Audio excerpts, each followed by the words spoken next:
What's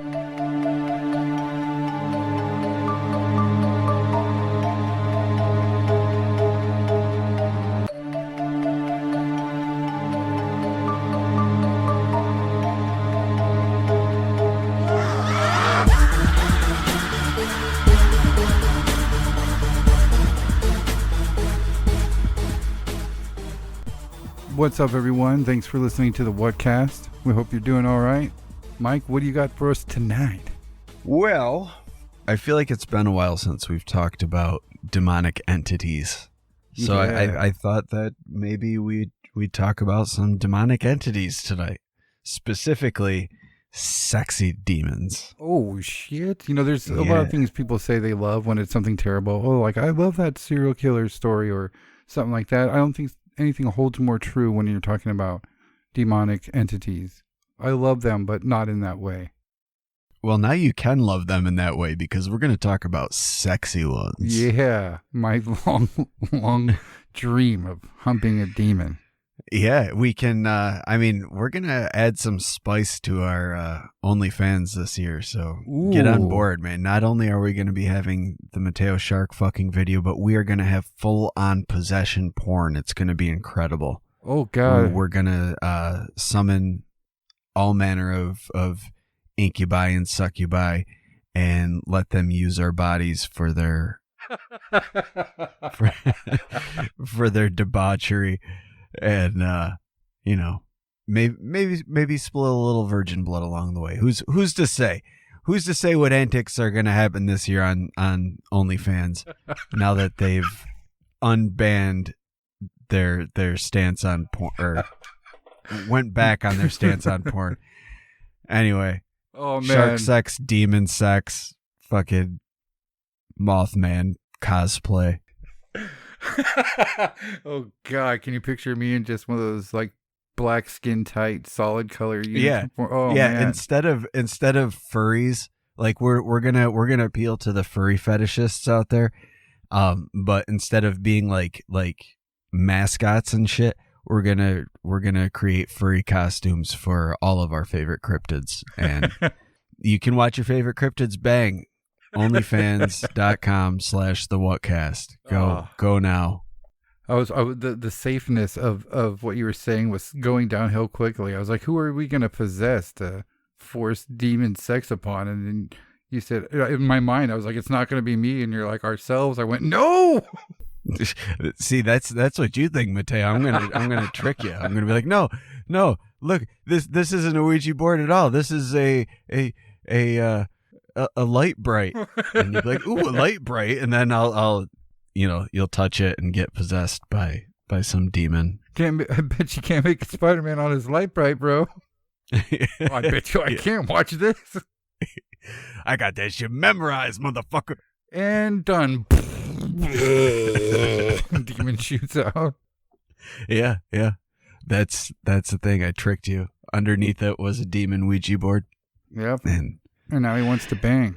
Yeah, and now you got to go fuck a lizard man. Sorry, Mateo. Yo, you get the first one. I got to get the camera. Yeah, I'll take the first one. I'll take down a lizard man. I'm not afraid. I'll intimidate him. I will dominate you on the battlefield. I will and the dominate bed. you, lizard man. I will mount you. Wow. We will have lizard babies. Make me a mommy lizard man. Yeah. Somehow, I don't know, because you're a lizard man and I'm a human man, but we will have lizard babies and I just know it. Oh, no. God. Can you imagine this 6.5 foot tall lizard man? It's just calm and it just bends over and shits out eggs. It's like, then you nut on it. Yeah. Jerk off, human. But I don't want to. You're making me feel shameful. Do it to show our love. He kicks me in the head. Wow, what a fucking start to the show, right? Oh, man. God, that went off the rails right out the gate. Oh, man. Nobody's listening anymore after that. Yeah. After the first minute of... There's going to be like 3 depraved people out there that are like, you know what? I get where you're coming from. Yeah, there's 5 people still listening. 3 are laughing and 2 are writing down ideas for porn sites. Yeah. I'm telling you, we beat you to it though, man. Onlyfans.com/thewhatcast. We're gonna find like a 70s costume of a Bosk from Star Wars. Oh, one can only hope. I'm an assassin of love. Does that mean he assassinates those that are in love, or does he assassinate with love? Oh, his love parts. Does he kill the very notion of love? We gotta tune into our OnlyFans to find out. Oh my God! All right, so sexy demons is what I'm talking about tonight. This is gonna today, go well, depending on what. Yeah, right. Good gravy. All right, so we've talked about sleep paralysis in the past and how that relates to the shadow person phenomenon, and I can't recall at the time whether or not we brought this up, but in the Middle Ages, it was believed that those who would experience these type of like sleep paralysis or things, weird sleep disorders, I guess. I would guess that night terrors are probably included in that as well. But that it was the fault of a demon. There was a demon sitting on your chest trying to suck your life out. But a lot of it ended up getting tied back to the idea of an incubus or a succubus. We've talked a lot about nightmares and night terrors privately and on the show. And that's one I don't blame them for, with how vivid those things and terrifying they can be. Even being an adult and having a really, really powerful nightmare, waking up and going, whoa, shit. It was still a very powerful thing, almost supernaturally strong things that seem to be influencing your mind. You don't want to be thinking these things. You don't want to be living them in a dream either. So that one I don't blame on the people of old. And then you think about people that would have sleep paralysis. And it was a known thing that this actually happened, but they had no way to understand what was going on. And then when you couple that with the idea that a lot of times when people are in sleep paralysis, they see figures or shadows in the room. Shadow man typically is, or hat man or shadow people. But it's easy to see why they would relate this to demonic activity. It's like trying to explain a rainbow to Neanderthal man. Yeah. Like how do you do that? You can't. Yeah, where do you go with I'm awake but I can't move? Or I woke up, couldn't move, and there was a shadowy figure in the room. You're instantly going to go to demon. Especially in the Middle Ages when everything was like the Catholic Church was casting a very large shadow, and the whole for some reason in the Middle Ages the idea of an eternal damnation was like the biggest threat that the Catholic Church would use. If you're not if you don't basically swear fealty to the church, then you'd be excommunicated. And by that, so through that, or for those reasons, the Catholic Church was super powerful and obviously prone to corruption as a result of being like they were the superpower of the world back in the Middle Ages, in the way like France and England and Russia were in the early 1900s. Right, very much so. And how the USA is now. Mm-hmm. They ruled the kings basically until King James told them to get bent. I'll write my own Bible, you sons of bitches. Thank you very much. Yeah. But the term incubus specifically comes from, it's derived from two different Latin words. One being incubo, which means a nightmare induced by a demon, and incubare, which means to lie upon. Basically, it perfectly describes what happens. Right. It lays upon you, and you have a nightmare, and you're paralyzed. And that's what it does, basically. But one of the earliest mentions of an incubus. Well, first let me go back and for anybody who doesn't know what an incubus is, I guess through like folk legend and even pop culture, I guess to a lesser extent, an incubus and a succubus are a demon that the incubus will visit women while they're sleeping. The succubus will visit men while they're sleeping. And they basically try to impregnate or get pregnant with human seed. But they feed off sexual energy, and according to people that willingly work with them, once you've banged a demon, a human just is never going to be enough for you ever again. So, I guess take that for what it is. If you want to ruin your human sex life, then by all means summon a succubus or an incubus. But maybe like that could solve the incel problem. All those grumpy guys. Maybe they just need to summon a succubus. Ooh, that's a good idea. They just gotta be willing to just bang a succubus, dude. Yeah, that's all you need. Get yourself a fucking Ouija board and some occult books, and get you a evil spirit lady to fulfill all your needs and wants and desires. I would definitely look into it. Yeah. But if you are in a healthy relationship, I do not advise having an affair with a demon. What if your partner's like, let's get a demon in the sack. Let's make this a party. I would advise against it, unless you're running a paranormal themed OnlyFans page, like us. Yeah, exactly. Only $29.95 a month, ladies and gentlemen. $29.95 a month. It's a steal. So, with all of that being said, incubus and succubus. I don't know is it incubi or incubuses? Succubuses and succubi. I always thought it was incubi and succubi, but I don't know. I think the succubi is for plural, and it's a succubus. Well, so long as you and I agree on it, then that's all that matters for the context of the show. If I'm saying it wrong and it's really grinding your gears, then I apologize now. But much like commuters, you can go get fucked.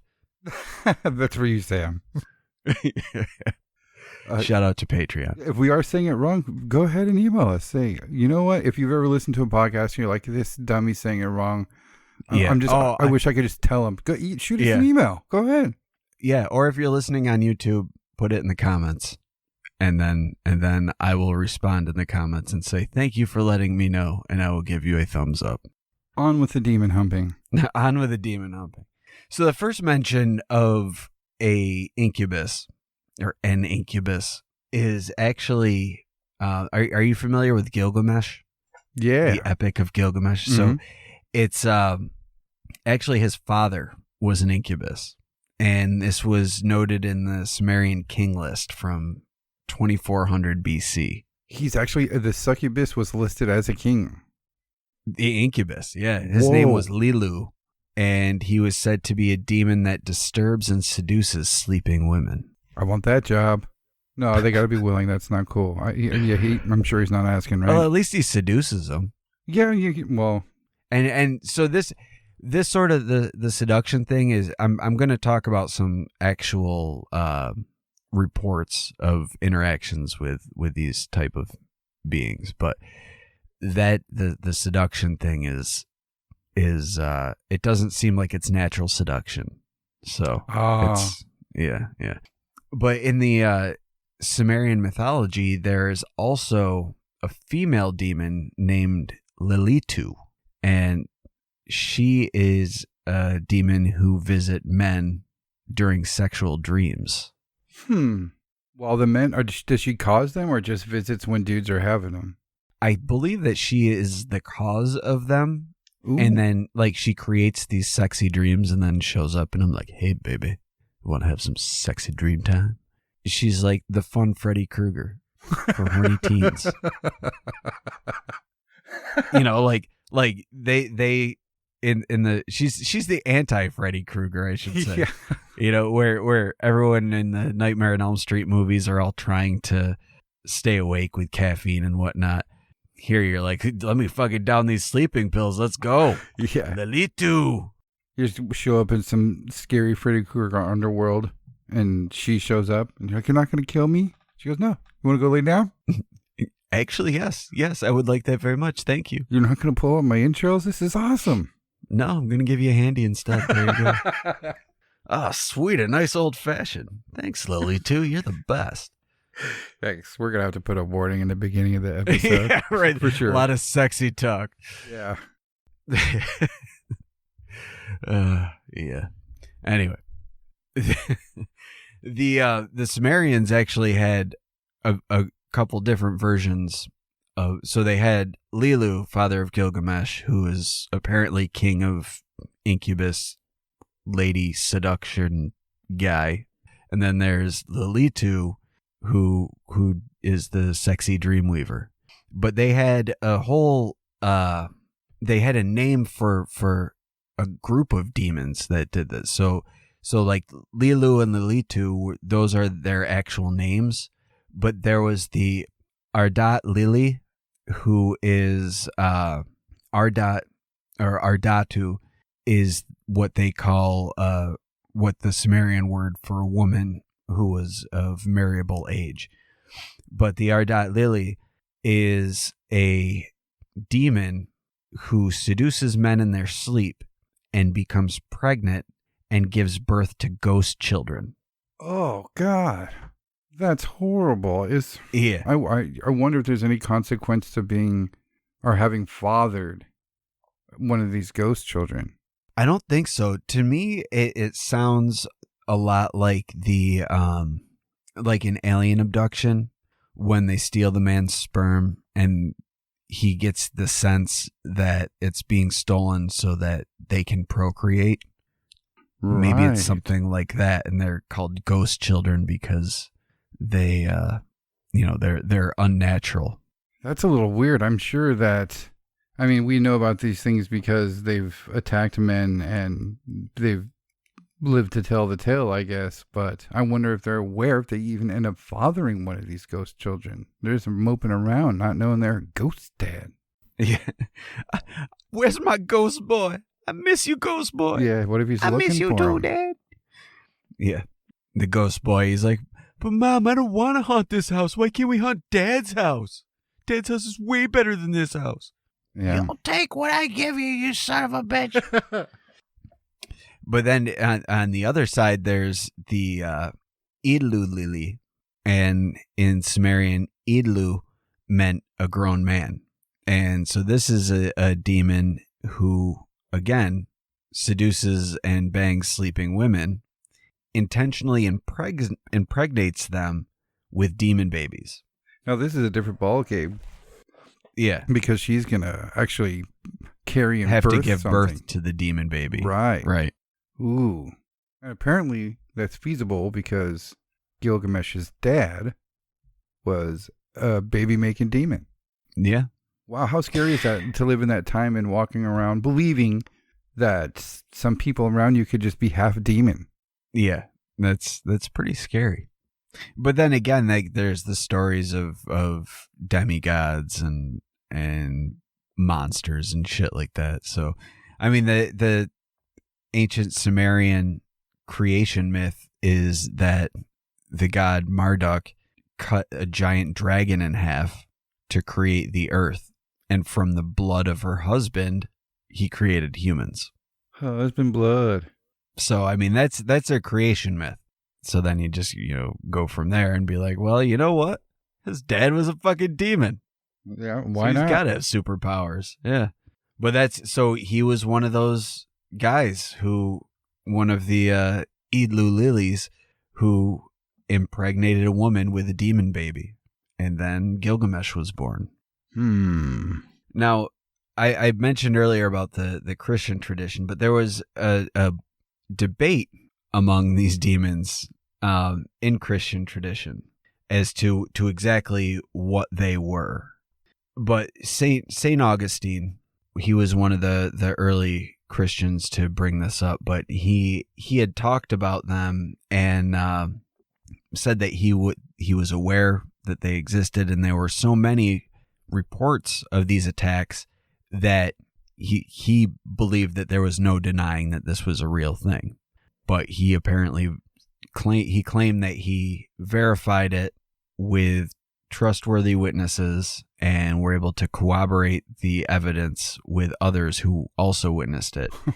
But he referenced that they were referred to as incubi, but he said what they were sylvans and fauns. Now, if you're not familiar with what sylvans and fauns are, they're a faun is a creature that it's got like the lower legs of a goat and the upper body of a person. But it's two-legged, not like a centaur. It's only got two legs, but like picture like Satan, I guess, with the two hoofed feet, and then they would typically have goat horns. But in early Christianity, as they were spreading throughout Europe and taking over a lot of the pagan religions, they began to demonize these symbols, like the horned god Cernunnos. He's called Cernunnos in some cultures, but Pan, there's a lot of pagan cultures that had this god of nature and fertility who was a horned god who would typically have goat legs, and he'd be hanging out with animals and stuff. So the early Catholic Church would demonize these and basically turn them into devils and demons and evil spirits and things like that. So by St. Augustine saying that they were sylvans and fauns, also in Greek mythology, they're known for their love of drinking, and they like to chase around women, even though they're not human. They're like, hey, human ladies are sexy, and they're not wrong. So good on you.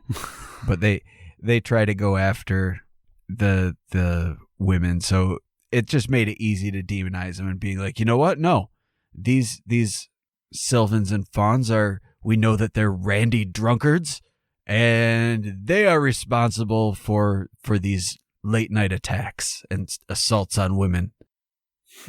But 800 years later, Sir Thomas Aquinas argued against the possibility that demons would be able to have children with humans. But he has two ways that this could possibly happen. But he argues against it, saying that the demon sperm or egg is not compatible with the human sperm or egg, because they are evil demons who are, basically spiritual, whereas we are children of God, and God would not make it possible for us to mate with demons. But he said there is a way that it could happen, and one would be that the incubus and succubus are the same thing.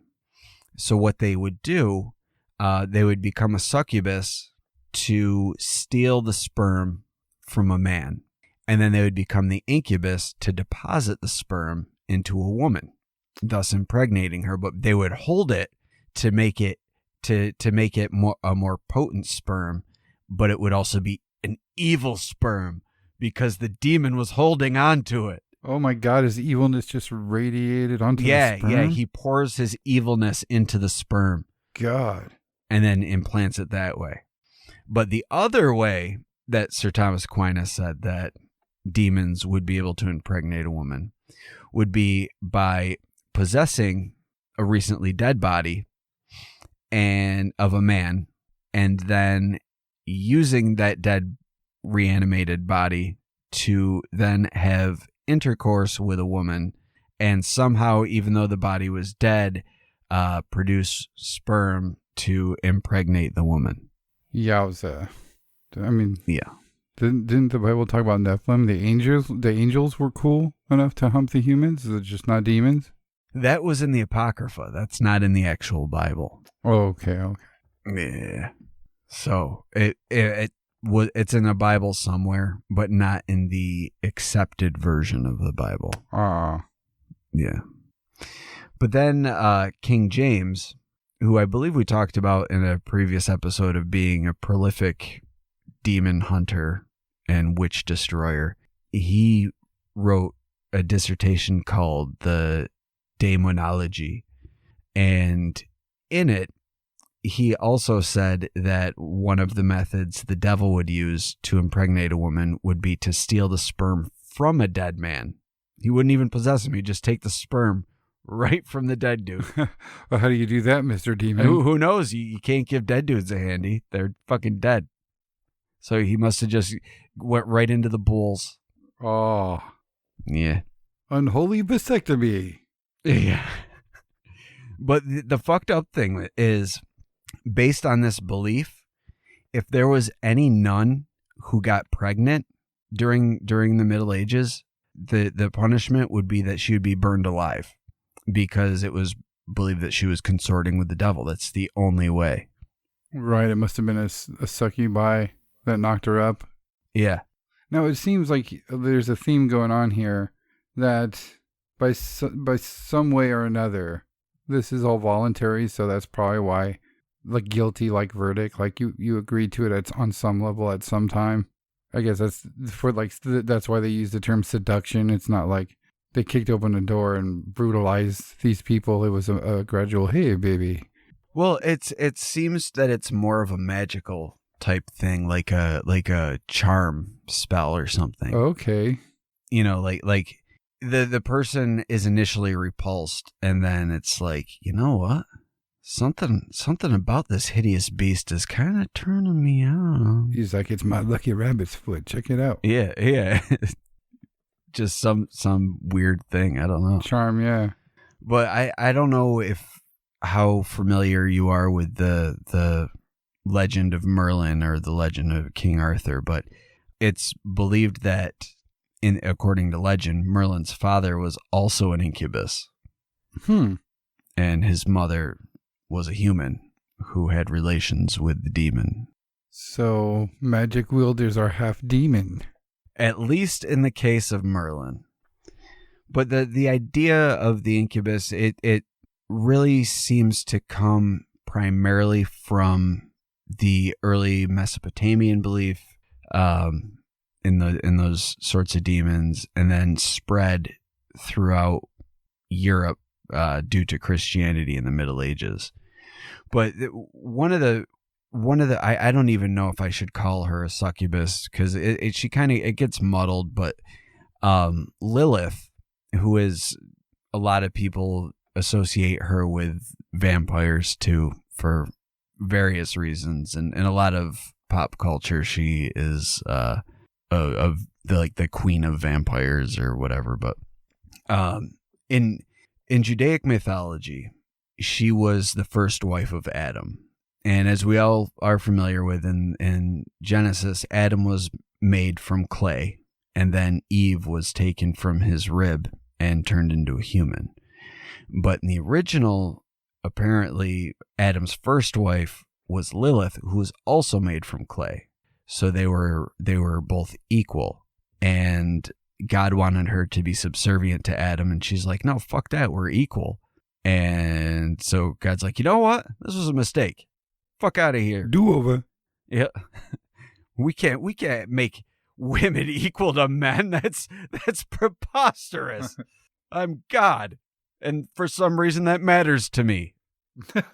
So instead he used a piece of Adam to make the woman so that men could bully women around for centuries in the name of religion. He kind of proved her point, kind of said, oh shit, she was right. He's like, I better make the woman a part of him. So, she's already indentured to him. Yeah. It's bullshit, but whatever. I'm not here to debate Genesis at this juncture. I'm here to talk about Lilith. And so Lilith, over time, she's taken on like this whole mythical thing. Like, she's, as I mentioned before, a lot of times she's tied in with the succubus, and a lot of times she's tied in with vampires. But I think what it might be is just kind of a amalgamation of different beliefs and then combined with Lilith from Mesopotamia, just because she was the queen of demons who visited men during their sexy dream time. And I think that kind of just got muddled together and Lilith came out. But in Hebrew texts, the term Lilith or Lilith is also used to describe night creatures, a night monster, a night hag, or a screech owl. So it seems to take on different meanings, kind of like Lucifer did originally. How it was used to describe Venus. It was used to describe all manner of different things. And I think in the same way, the term Lilith or Lilith gets, brought into that. But, nowadays she's just thought of being a sexy demon or the mother of vampires. But there's all over the world, there's different variations on this idea of some sort of weird, I shouldn't even say weird, some sort of like otherworldly entity that attacks people in their sleep. And do you remember, and this was very early on, it might have been one of the first shows we did with Alex. I can't remember if it was that show or not, but where we talked about the guy from Brazil who was a dolphin soldier. He was able to shapeshift into a dolphin. Yes, that way I think we're talking about them working with dolphins telepathically, and then that was also mentioned. Yeah. So there's a folk belief in Brazil that specifically in villages in the rainforests within the Amazon basin, but there's a freshwater dolphin called the Amazon River dolphin. And in folktales and legends, it's believed that the Amazon River dolphin is a shapeshifter that can shift into a super sexy, ultra charming guy who will come out of the river and he'll seduce a woman and be like, "Hey, baby, look at how sexy I am." And then he flashes the smile and the little guns and gives him a wink and uses magical ability to cast a spell and charm this woman. And he will take them into the river. And in some cases, they disappear altogether. In other cases, they come back pregnant. But you can always tell if it's a shapeshifter because they'll always wear a hat on top of their head to hide their blowhole. Oh, while they're in human form. They just the blowhole stays. Yeah. So the Amazon River dolphin kind of takes on the role of the Incubus in this case. It's just this weird shape-shifting creature instead of a demon creature, but it kind of takes on the same role. They should have checked that soldier guy for a blowhole. Yeah, you take his head off. Prove that you are the river dolphin, sir. Look at my hat. I am wearing a hat. He's all, that part of the myth's not true. It's lower and on my backside. Yeah. And also I wear a toupee, so. We've also talked about on the show the Popo Bawa, which is from Zanzibar. And this is a bit different from the other ones in that the Popo Bawa is a male that specifically targets other men. And usually there is an aspect of sexual assault to the attacks as well as blood drinking. So it kind of takes on the role of both a vampire and an incubus. Right. But it's weird because usually with these it's the male targets the female targets the male. But this one specifically, the Popo Bawa, is like, dudes only, please. Wow. Yeah. There's not too many cases of Popo Bawa attacking a woman. That's very interesting. Yeah. But there's all over the world. There's these things, man. In South Africa, there's one called the Tokolosh, and it's a small demon that will go after virgins or chaste women and try to have sex with them while they're sleeping. So in order to thwart his evil plans, women will put their beds on top of bricks so that they can't climb into their beds. Huh. And the funny thing with these guys is they also have to wear a hat because they have a blowhole on top of their head. Oh. And they live in the rivers. Really? So we're seeing basically the same entity. Yeah. This is in South Africa instead of Brazil. But wow. And it's not a dolphin, but it comes from the water and does the same thing, except they're short. Well, we don't know. For some reason. We don't know. He could turn into like a little tadpole or something. Yeah. Maybe. Who's to say? Then in Swedish folklore, there's a Mara or a mare, which is a spirit that rides on the chests of people while they're sleeping, and it gives them bad dreams. So I think that's where the term nightmare comes from, because it, Mara, mare, and it came at night, gives bad dreams. But that's something that it goes back all the way into Norse tales from the 13th century. It really seems like they're trying to provide an answer to, I don't know, a serious problem. Maybe that's the term to use. We've cracked a couple jokes, but like I pointed out, it seems like seduction is involved in some way, either by magic or physical appearance. But they're really trying to address something. Since time began, it seems like Gilgamesh and shit. So as far as people claiming this, reporting this, what do you think, if we take all the magic and ghosts and demons out of it, what do you think they're trying to explain or maybe cover up? Just being a little bit big handsy at nighttime when you're asleep? So I think a lot of it has to likely do with trying to explain sleep disorders. That's the only thing that I can really think of. A nocturnal emission. Yeah, sure. Maybe sleepwalking could even be, just think about that, not knowing that sleepwalking is a thing, and all of a sudden someone in their sleep gets up and starts doing shit and they're not responsive at all. And like that would freak somebody out. Right. And then you've got someone who, maybe even like sleep apnea could have been thought of as being an attack by a demon. Someone they're sleeping and all of a sudden they stop breathing. Like how would you explain that? It's a demon, clearly. Mm-hmm. But with these, there's like clearly a sexual nature. Like, what does the guy wake up and be like, my jizz is gone? Like, what is that? Yeah, what are they trying to explain? I think a lot of the sex stuff, it could be one of two things. Either this is what we're seeing with like the alien abduction thing is just a recurring thing that humans have dealt with since fucking forever. Whether it's an alien or spirit thing or who the fuck knows, but likely the same thing, just given a description based on the time of reference, I guess.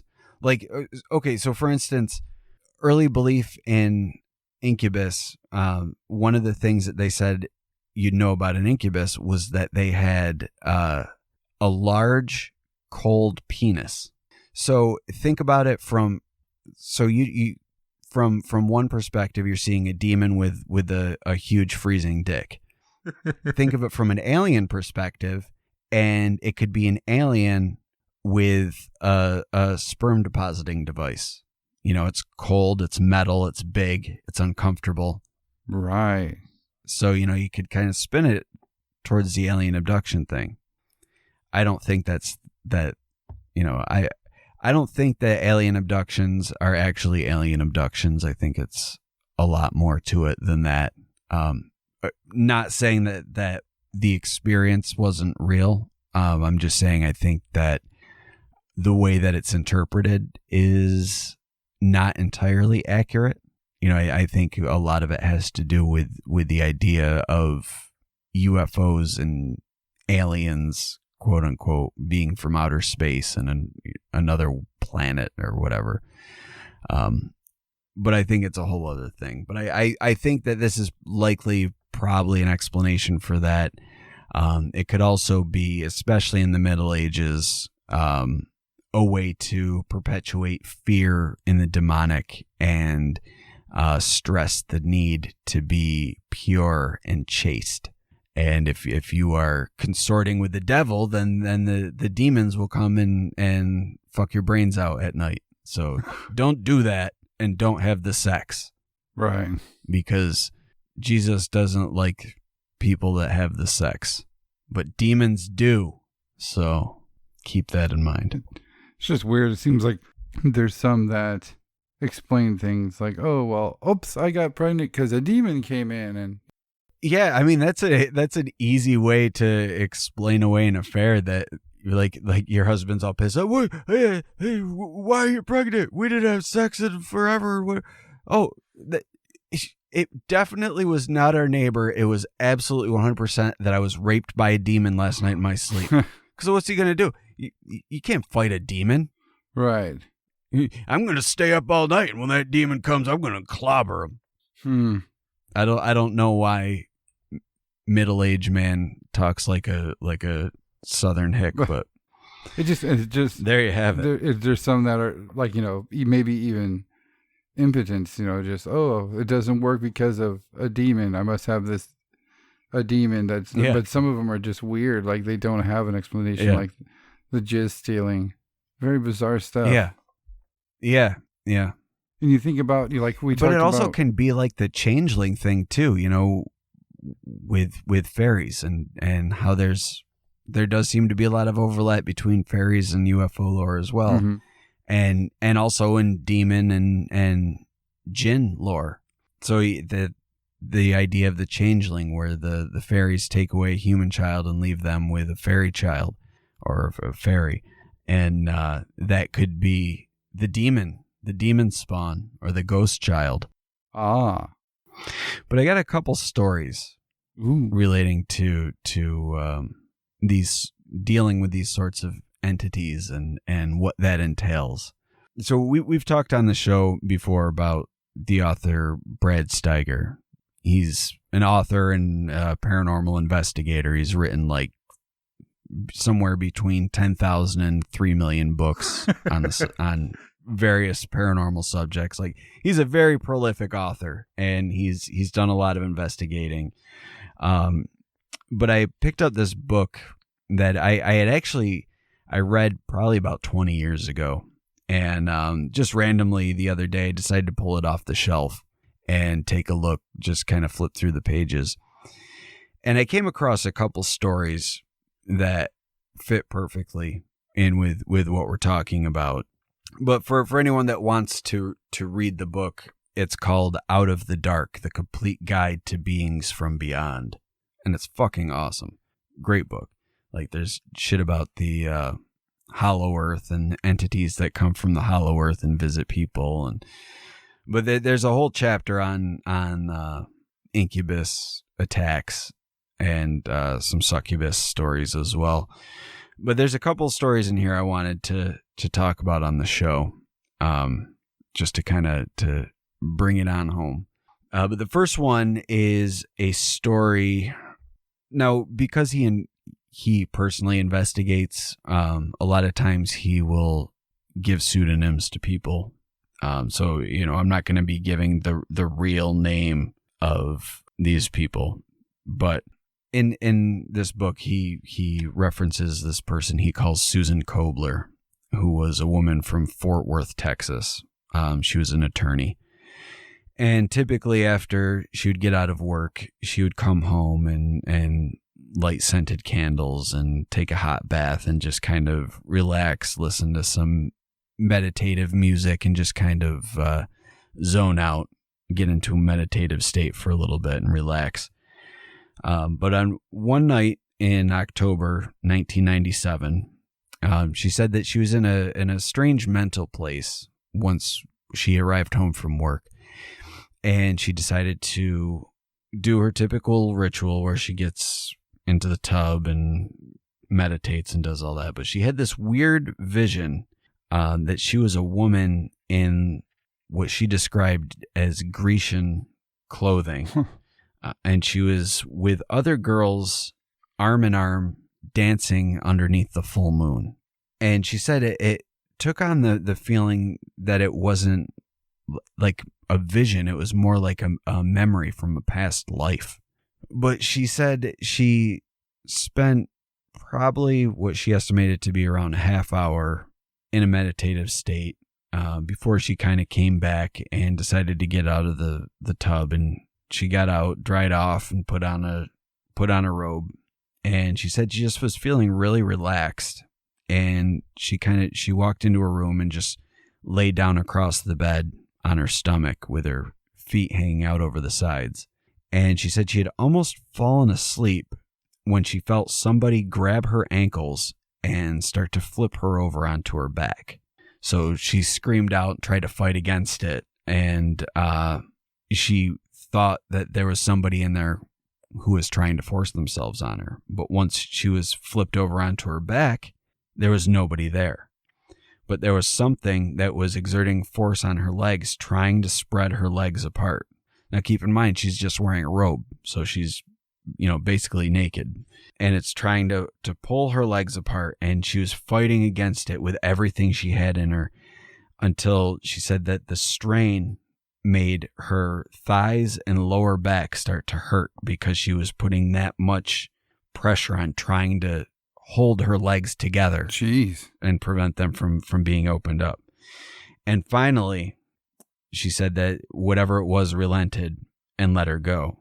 And she wasn't able to see anybody, but the mattress next to her pushed down as if something was sitting on it. And so she knew something was there, and she just was watching the spot. And she said out of nowhere, there was this thing that just showed up sitting there on the bed next to her. And she said it had eyes like a cat or a snake, but its pupils were just thin slits, and it was all gold. She said the skin was a grayish green color, and its teeth were like brown rotten stumps. What? But she said this thing was huge and really heavily muscled. And she was repulsed by the way that this thing looked. And she said she received this communication, but she couldn't tell if it was auditory or if it appeared in her brain. But it said, "You will want me and you will desire me." And she said she was still laying on the bed as this thing was sitting there next to her, looming over her. And she said it smiled at her after this message, and it ran its fingers through her hair. And all of a sudden, she got this feeling like it was, maybe it wasn't so violent after all. Maybe it was misunderstood. And she said that the smile, it looked like it was trying to be like a gentle smile, but it was just so terrifying. And then she looked in its eyes, and she said something in the eyes made her want to stop resisting its advances. And she found herself thinking that maybe she was wrong about this, and maybe he wasn't so hideous. And actually, the more she was looking at him, she's like, he's actually kind of handsome. Oh, wow. Some type of self-reasoning going on, forced reasoning. Yeah, she said it was like looking in its eyes, even though this thing was repulsive and terrifying, she started to think it was actually good looking. But she realized, fortunately, before it was too late, what was happening, and understood that this thing was trying to seduce her and using some power over her to get her to consent. So she said that she started to cry out to her guardian angel and said the Lord's Prayer over and over again. And the creature just kind of faded away. Huh. And it didn't bother, she wasn't bothered by it after that. It was just like this, she had this weird vision, and out of that vision this thing attached to her, or maybe that thing gave her the vision. I don't know. That's a scary story. Yeah. But I've got a story of a victim who was not so fortunate, and it seems like maybe she was kind of set up to be attacked by an incubus. Warning for those who are sensitive. So this one, this is a person that Brad Steiger referred to as Ardith, and she was a college senior in 1988, and her roommate during her first semester as a senior was she was obsessed with this Ouija board. And she said her roommate's name was Marty, and she had been using this Ouija board since she was 11 years old. And she would take it out and consult it like anytime she had to make a decision, like what shoes to wear or how to style her hair, or, just really mundane little things. She would take it out just so that she could consult with it. And she referred to this thing as Scotty. And she said that because at one point, when she was talking to it as a child, it told her that its name was Alexander Angus McGregor. So because it's a Scottish name, she started calling him Scotty. So it got to be where the weekends would come and they would have all the people from their floor in their room doing these sessions on the Ouija board with Scotty.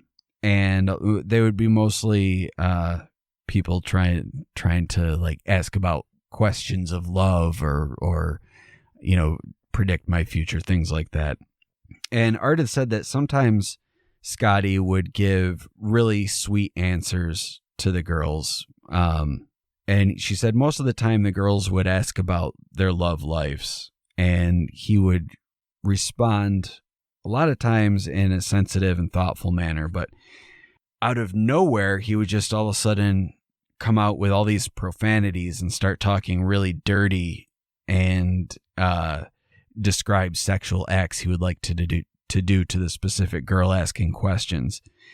And so throughout the months of her first semester, Ardith would start to realize that these sessions weren't just her roommate Marty messing around with a Ouija board. Scotty would start to give these predictions that would be extremely accurate. And then once the prediction would come to be true, he would start bursting out in profanity and talking dirty again. And she said it was really strange. It was like this Scotty character was like two different people. He'd be sweet and nice on one hand, and then a filthy perv on the other hand. So one weekend, Marty went home and left her Ouija board at school. And Ardith thought it was really weird since Marty basically consults this Ouija board for everything and talks to it every single day. So it seemed really weird that it would be just left out on her desk. Right. So Ardith decides that she's going to sit down and play around with it a bit. She said she was messing around with the planchette on the board, and she felt a little shock, almost like an electrical shock. So she dropped the planchette and just said, nope. She said she wasn't 100% convinced that Scotty was real, but just fucking around. She just said, nope, Scotty, that's enough for me, and got up and left away. But she stresses that she was just joking when she referenced Scotty like that, and not at all believing that he was a real entity. So the night goes on and she's falling asleep, and all of a sudden she hears this weird vibration coming from Marty's desk, and she sees this weird kind of pale glow that seems to be coming from the Ouija board, and the glow started to grow, and it assumed the shape of a human, and it approached her bed, it sat down on her bed, and then it laid on top of her. And she said all of a sudden her blanket and her sheet were thrown aside, her pajamas were torn completely off of her. She wanted to scream, but she couldn't scream. She couldn't and she basically became completely paralyzed. And she said that she was sexually assaulted by this glowing thing. She woke the next morning and, had a recollection of what happened, but thought it may have been a dream. But she was on the bed. All her covers and her pajamas were on the floor, and she was completely naked. Oh, no. So she didn't know, how else are you going to explain that unless you had like this weird, like hazy memory, sleepwalking thing, maybe where you had this dream and then while you were dreaming, you were sleepwalking and you threw your clothes and blanket off and, But she said when Marty returned from her visit home, she had, Ardith had told her what happened.